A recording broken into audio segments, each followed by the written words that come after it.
If you really love someone, sometimes the kindest thing you can do is let them go. Vincent Hale had never believed in sentimental nonsense. Yet at 2:13 in the morning, those words were the only ones he could hear as he stared at the divorce papers waiting beneath his hand.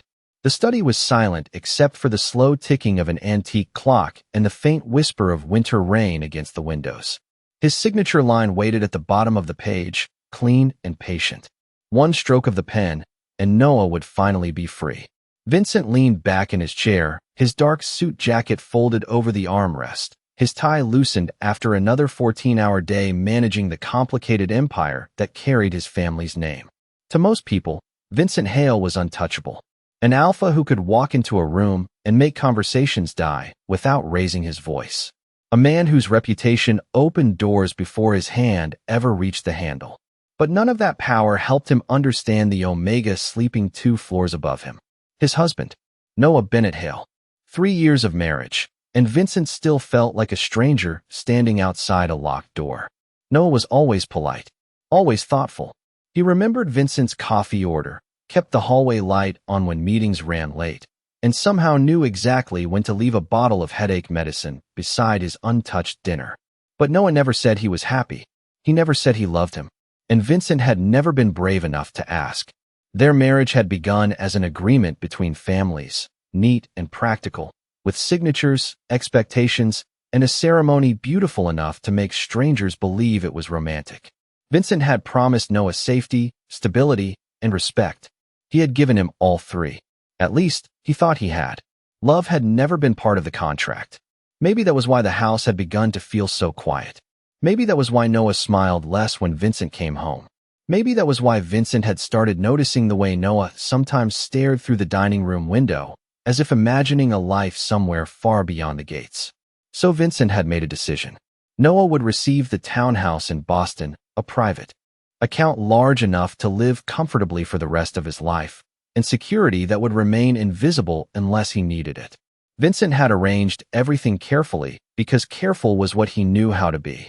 He told himself the ache beneath his ribs was guilt. Nothing more. He picked up the pen. Then he stopped.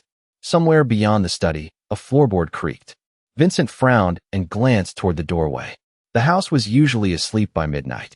He set the pen down and stepped into the hall, following the faint glow spilling from the library.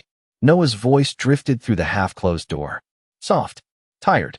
He was speaking to someone on the phone. Vincent should have walked away. He almost did. Then Noah said his name. Vincent isn't a bad man. Vincent froze in the shadows, one hand still resting against the cold brass doorknob. There was a pause. Noah gave a quiet laugh, but something about it sounded painfully fragile. No, you don't understand him. Vincent stopped breathing. Everyone thinks he's cold, Noah continued. But he remembers everything. He knows I hate thunderstorms, so he always checks the backup generator before it rains. He thinks I don't notice. Vincent looked back toward the study, toward the unsigned divorce papers waiting beneath the yellow desk lamp. Then Noah spoke again, quieter this time. I know he doesn't love me. The words landed with astonishing force. Vincent's fingers tightened around the doorknob. But I love him anyway. Vincent remained perfectly still outside the library, as if one careless breath might shatter whatever fragile truth had just reached him. Inside, Noah was silent for several seconds, listening to the person on the other end of the call. Then he spoke again. I know how it sounds. I know I should want more. His voice was gentle, but the sadness beneath it was impossible to miss. But Vincent has given me more than anyone realizes. He never talks about it. He just does things. Vincent lowered his eyes. Through the narrow opening of the door, he could see Noah sitting on the window seat with a blanket around his shoulders, pale blonde hair falling loosely across his forehead. He looked smaller, somehow surrounded by shelves and shadows, as though the enormous Hale estate had swallowed him piece by piece. Last winter, when I got sick, he canceled 3 meetings, Noah continued. He told everyone it was because of the weather, but the weather was fine. He stayed downstairs the entire night because he thought I was asleep. Every hour, he came upstairs and checked the light under my door. Vincent remembered that night. He had told himself he was simply being responsible. Noah was his husband. His well-being was Vincent's obligation. Yet he also remembered standing in the dark hallway at 4 in the morning, listening for the smallest sound from Noah's room, and feeling an unfamiliar fear until he heard him breathe. He leaves his watch on the entry table when he comes home late because the ticking wakes me up, Noah said. He orders strawberry jam even though he hates strawberries because I like it. He always walks on the side closest to traffic. He does not even know he does that. Vincent closed his eyes. Each memory arrived like a light switching on in a house he had spent years believing was empty. He had noticed Noah. Constantly. Carefully. He had simply never understood what that meant. Inside the library, Noah sighed. Maybe that is why it hurts so much. Sometimes I think there is something there. Then he looks at me like I am another responsibility he has to protect. The words struck deeper than Vincent expected. He looked toward his study again, where the divorce papers waited like evidence of a terrible misunderstanding. He had spent weeks convincing himself that signing them would be an act of kindness. He had imagined Noah waking somewhere peaceful, far from the demands of the Hale name, free to meet someone warmer, easier, better. Vincent had never once considered that Noah might choose him. I am not going to tell him, Noah said. What would be the point? Vincent deserves someone who belongs in his world. Someone who does not make him feel obligated to come home. Vincent's jaw tightened. He wanted to push open the door. He wanted to tell Noah that coming home had never felt like an obligation. That on the worst days, the thought of one lamp glowing in the hallway was sometimes the only thing that made the house feel worth returning to. But the word stayed trapped somewhere behind 20 years of practiced silence. Noah ended the call a few minutes later. Vincent stepped quietly away before the door opened and returned to his study. The papers were exactly where he had left them. He sat down, picked up the pen, and stared at the signature line. Then, slowly, Vincent tore the first page in half. For the first time in years, the man who always knew exactly what to do had no plan at all. The next morning, Vincent discovered that knowing the truth did not make speaking any easier. Noah was already in the breakfast room when Vincent entered, sunlight spilling across the long table and catching in his pale blonde hair. A cup of coffee waited at Vincent's usual seat. Black. No sugar. Exactly right. Vincent stopped beside the chair and stared at it for half a second too long. Noah noticed. Is something wrong? No. The answer came automatically, polished by years of habit. Vincent sat down. Noah returned his attention to the newspaper, and silence settled between them. Normally, Vincent would have accepted it. Today, he found himself noticing everything. The faint shadows beneath Noah's eyes. The way his fingers curled around his tea when he was nervous. The strawberry jam beside his plate. 3 years of details Vincent had somehow collected without admitting that they mattered. Did you sleep well? Vincent asked. Noah looked up so quickly that Vincent nearly frowned. I did. A pause. Did you? Eventually. Noah gave him a small smile, uncertain but warm. Something in Vincent's chest tightened. He reached for his coffee at the same moment Noah moved the cup closer. Their fingers brushed. Noah pulled his hand back immediately. Vincent did not. For one strange second, he wanted to reach across the table and take Noah's hand simply because he could. The impulse startled him more than any business crisis ever had. Instead, he said, "Thank you." Noah blinked. For the coffee? For remembering. The room went quiet again, but this silence felt different. Softer. Almost delicate. Later that afternoon, Vincent returned home hours earlier than usual. Noah was standing near the entryway, arranging fresh flowers in a glass vase. He looked genuinely surprised. You are home. Vincent almost smiled at the obviousness of the statement. I am. Noah glanced toward the clock. It is barely 5. I am aware. That earned him a quiet laugh, and Vincent felt something inside him shift. He had heard that laugh before. Hundreds of times, probably. He had never realized how much he liked being the reason for it. Noah stepped closer and frowned at Vincent's tie. It is crooked. Before Vincent could respond, Noah reached up and straightened it. His fingers worked carefully against the dark fabric, close enough that Vincent caught the familiar clean scent of cedar soap and winter citrus that always seemed to follow Noah through the house. Vincent stood perfectly still. Noah's hand paused near his collar. Their eyes met. For a heartbeat, neither moved. Then Noah stepped back. There. His voice was quieter now. Better. Noah. Vincent had no idea what he planned to say. Stay? I heard you. I was wrong. I do not know what this is, but I do not want you to leave. Any of those might have changed everything. Instead, years of caution closed around him again. Dinner at 7? Noah's expression flickered. Whatever hope had appeared there vanished so quickly Vincent almost thought he imagined it. Of course. Noah turned away. Vincent watched him walk toward the stairs, unaware of the conclusion forming behind that gentle face. Noah had noticed the earlier arrival, the questions, the sudden kindness. And upstairs, hidden inside the bottom drawer of his desk, he had already begun preparing himself for what he believed must come next. Vincent was being careful with him now, Noah thought, because soon he was going to ask for a divorce. For 3 days, Vincent tried to become the husband he should have been from the beginning, and for 3 days, Noah mistook every kindness for a goodbye. Vincent came home before dinner. He asked about Noah's day and actually listened to the answer. When rain rolled across Boston one evening, he checked the backup generator himself, then stood in the hallway feeling foolish when he realized Noah was watching him from the stairs. "You know the staff can do that," Noah said softly. Vincent looked up. "I know." Noah waited, perhaps expecting more, but Vincent had never learned how to explain that some things mattered too much to delegate. That night, everything changed. Vincent was in his study when his private phone vibrated against the desk. The message contained only a photograph. Noah, asleep in the sunroom that afternoon, a book open across his chest, winter light touching his face. The picture had been taken from somewhere outside the estate. Vincent stared at it until the room seemed to narrow around him. Beneath the photograph were 6 words. "You cannot protect him forever, Hale." Vincent did not move for several seconds. Then every instinct he had spent a lifetime sharpening became painfully clear. Someone had been watching Noah. Someone had gotten close enough to photograph him inside his own home. Vincent immediately increased security around the estate, changed Noah's driver, canceled unnecessary appointments, and ordered that Noah never leave without an escort. He did all of it within 20 minutes. He explained none of it. By breakfast the next morning, Noah knew something was wrong. "Why is Daniel driving me now?" he asked. Vincent folded his newspaper with deliberate calm. A temporary change. And the 2 additional security vehicles? Precaution. Noah's fingers tightened around his coffee cup. Against what? Vincent met his eyes. He wanted to tell him everything. He wanted to say that the photograph had made his heart stop, that the thought of Noah being afraid had kept him awake all night. Instead, the old rules returned. Information created vulnerability. Vulnerability created danger. It is being handled. Noah looked away. Of course it is.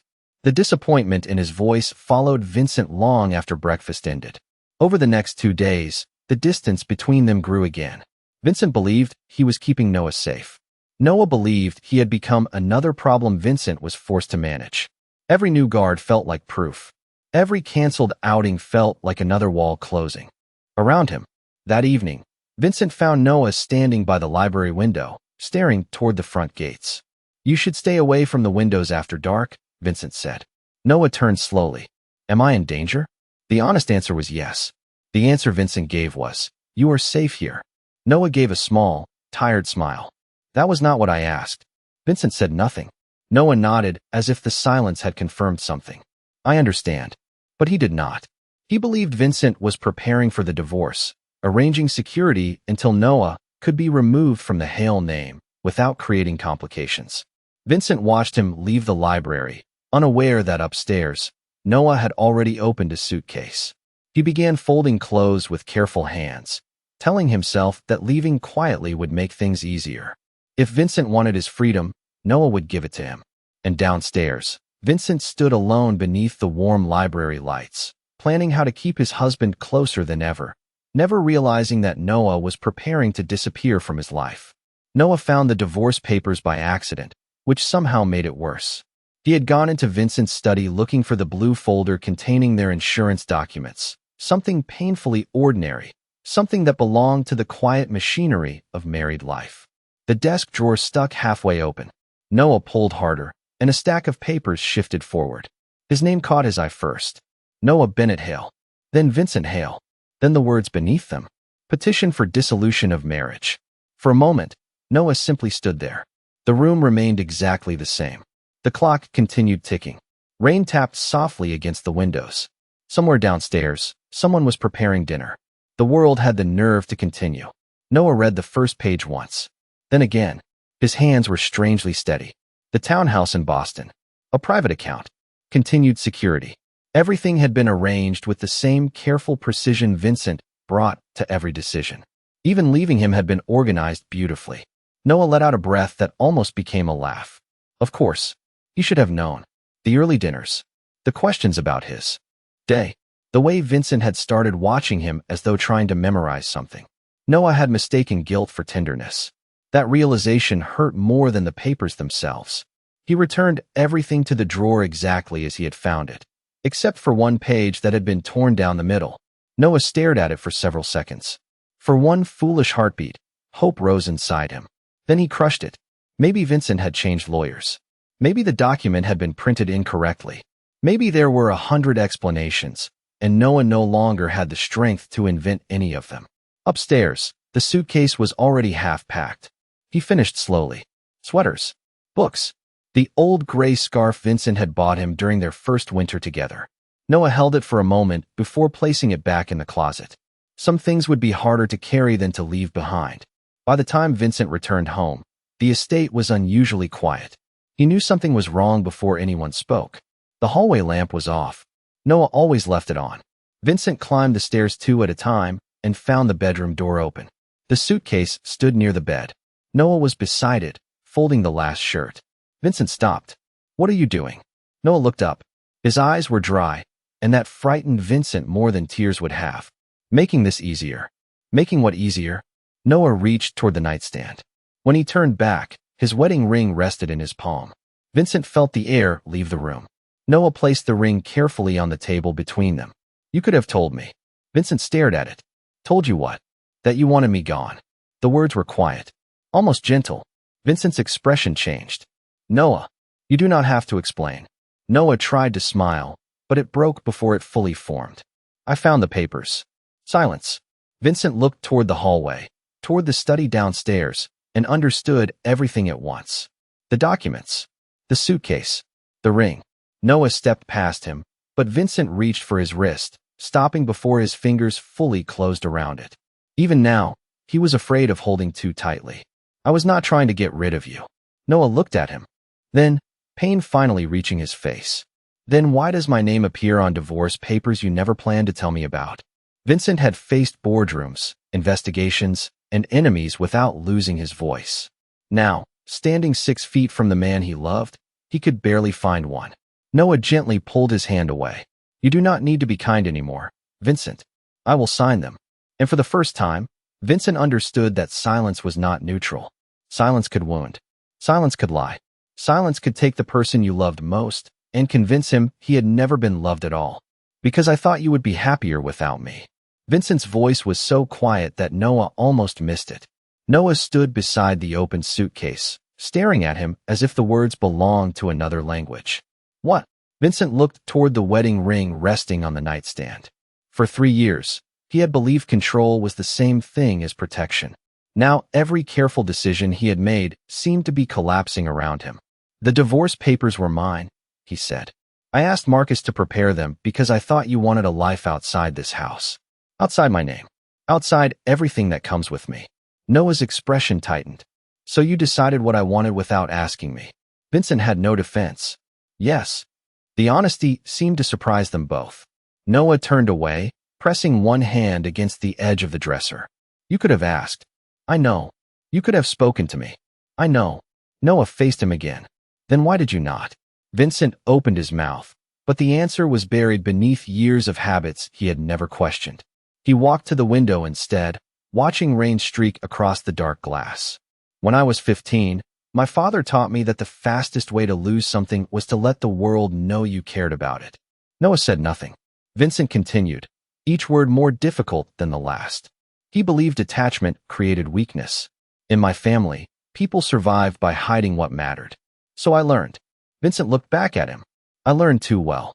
Noah's anger softened, but the hurt remained. "I am not the world, Vincent. I am your husband." The sentence broke through something in him. Vincent lowered his gaze. "I know that now." Noah gave a small, humorless laugh. "Now." Vincent hesitated. Then he made the choice he had been avoiding since that night outside the library. "I heard you." Noah went completely still. "Heard me?" "On the phone." Color rose slowly in Noah's face as understanding arrived. "You were listening?" I was walking past. I heard my name. I should have left. But you did not. No. Noah looked mortified. How much? Vincent could have softened the truth. He did not. Enough. Noah closed his eyes. That is unbelievable. I am sorry. You heard me say that I loved you? Vincent nodded. Noah covered his face with both hands for a moment, then dropped them. And instead of saying anything, you started coming home early and asking about my day? I did not know what else to do. For the first time, Noah almost laughed. It was not amusement exactly, but something warmer than pain. You run an entire organization, Vincent. That is considerably easier. The answer came so seriously that Noah actually did laugh, one brief sound escaping before he could stop it. Vincent stared at him, and the room seemed to change. Then Noah's expression grew quiet again. You still have not answered the important question. Vincent knew which one. He stepped closer, stopping several feet away. Noah, I thought leaving you was the only loving thing I could do. Noah's eyes lifted to his. That is not the same as saying you love me. Silence returned. But this time, Vincent refused to hide inside it. No, he said. It is not. He looked at the ring on the nightstand, then back at Noah. I have spent 3 years finding reasons to come home earlier when you are sick, memorizing what makes you smile, checking the weather because thunderstorms keep you awake, and pretending all of it was responsibility. His voice grew rough with emotion. I was wrong. Noah did not move. Vincent took one careful breath. I love you. I simply became very good at making sure nobody, including you, could tell. For several seconds after Vincent said the words, neither of them moved. Noah stared at him as though he had spent 3 years waiting for this exact moment, and now that it had arrived, he no longer knew what to do with it. Vincent did not reach for him. He had finally understood that love was not protection without permission, and it was not making choices for someone because fear felt easier than honesty. I do not expect you to forgive everything tonight, Vincent said. Noah looked toward the suitcase. That is probably the first sensible thing you have said. Vincent almost smiled. Then his phone rang. The sound cut through the quiet room. He glanced at the screen, and the softness in his expression disappeared. Marcus. Vincent answered. He listened without speaking, his posture becoming perfectly still. Noah watched him carefully. What happened? Vincent ended the call. There has been a security breach involving the Mercer organization. Noah's face changed at the name.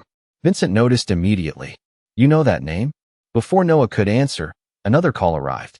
This one was from the private conference room downtown, where the leaders of several organizations were waiting for Vincent to finalize an agreement that had taken months to arrange.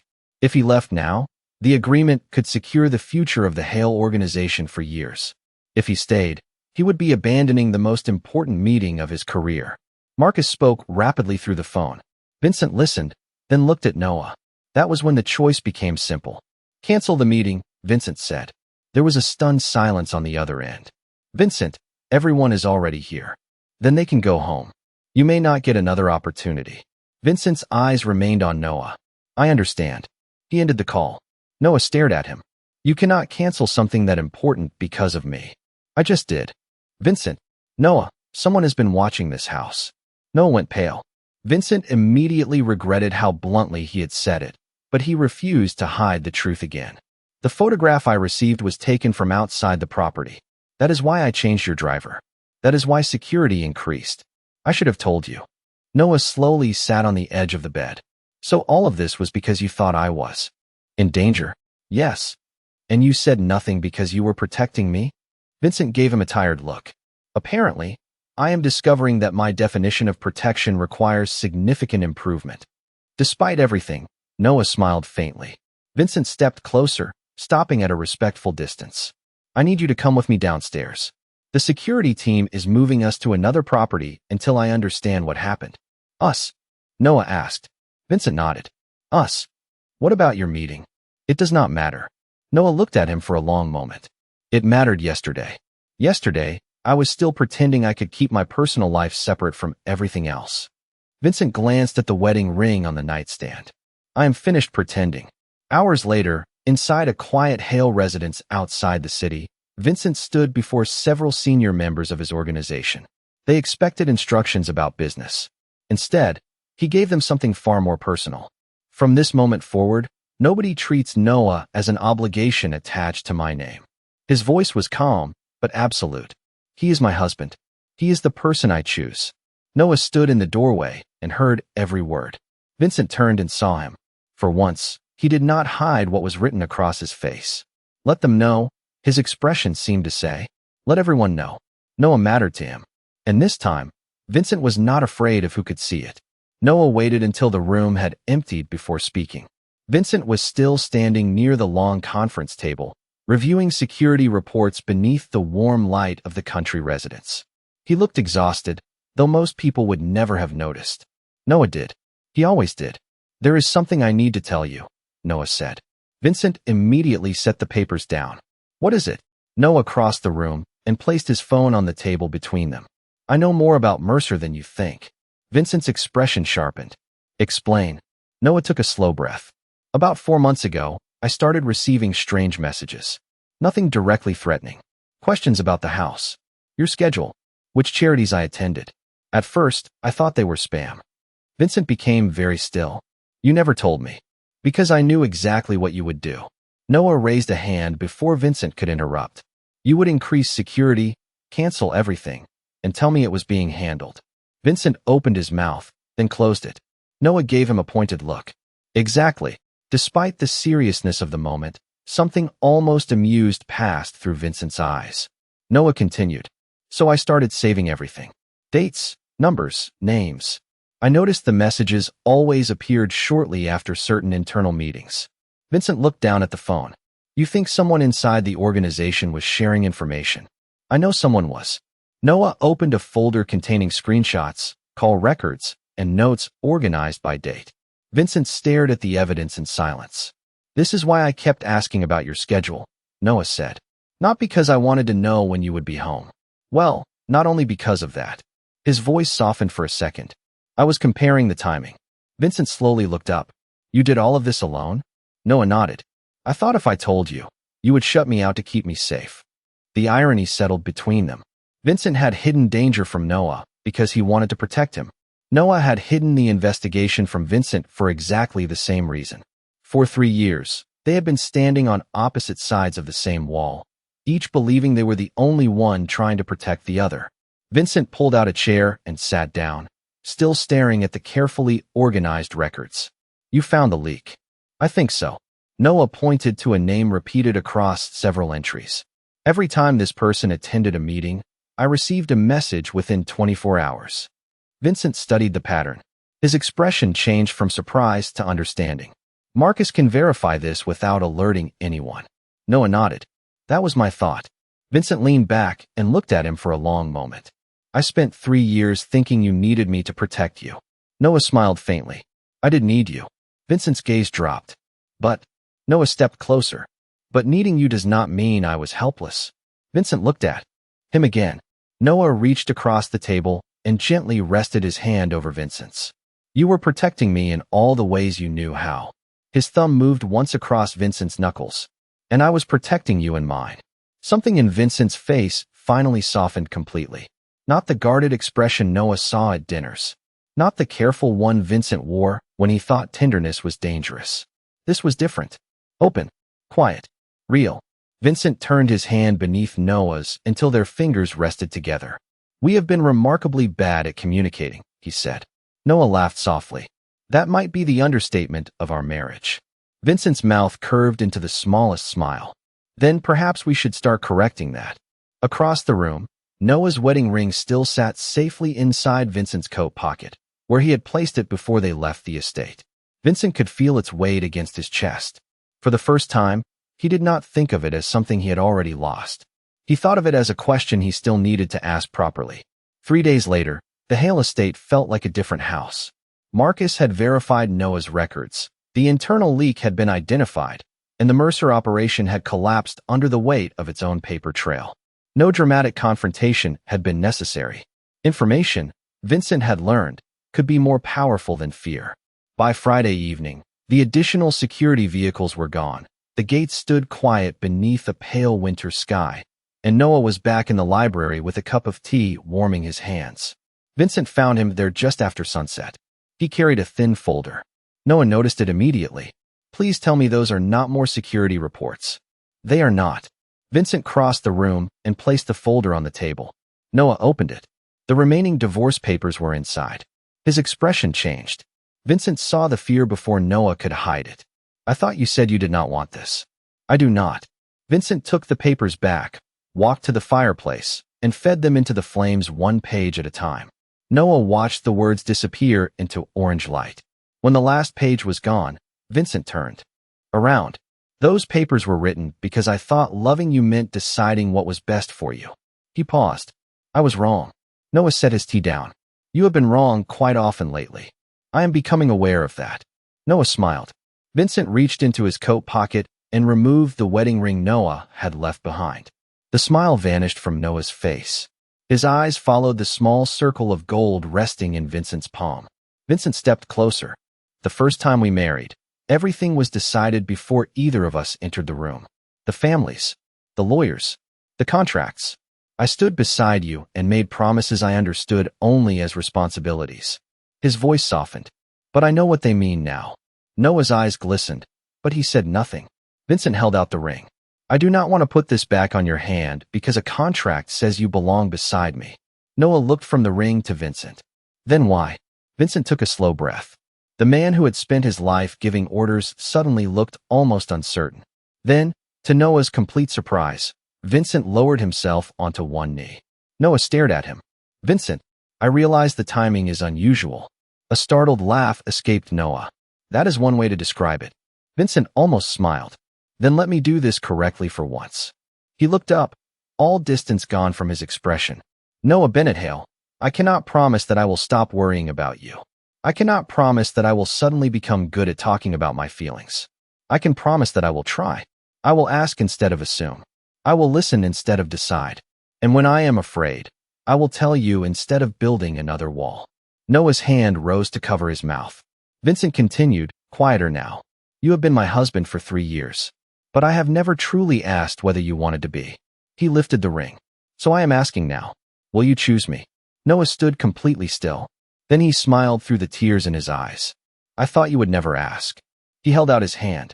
Vincent slipped the ring back onto his finger, and for a moment neither of them spoke. Outside the windows, winter rain had finally stopped. Water slipped from the bare branches, catching the last light like glass, and somewhere beyond the dark lawn, the first signs of snowmelt ran quietly towards spring. This time, when Vincent reached for Noah's hand, he did not do it because he was afraid of losing him. He did it because Noah reached back,